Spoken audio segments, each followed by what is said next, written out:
I taught my son to fight, and he nearly killed a man.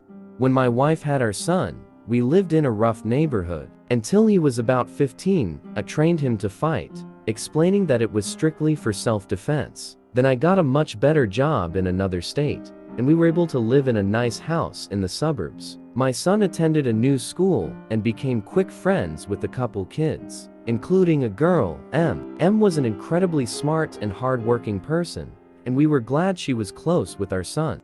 Every morning at the new school, when students arrived, a couple teachers would eagerly greet them. A gym teacher, Mr. W, was one of them. My son described him as odd and said rumors had spread that his wife had divorced him due to an addiction to CP. Days that M came over, she said that they weren't true, and that he wouldn't be able to teach if he really did.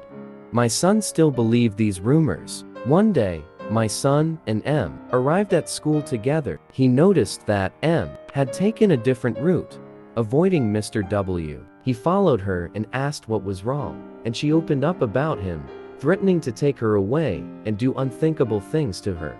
When my son's gym period came, he heard crying from the teacher's office and recognized M. Apparently, Mr. W's threat had shaken her enough that she slipped up on an assignment and he had pulled her aside to talk about it. My son found her pinned against a wall by him. Mr. W was found late, near dead. Luckily for my son, the office hadn't had cameras, and no one knew what had happened except us, M, and Mr. W, who likely won't remember what happened.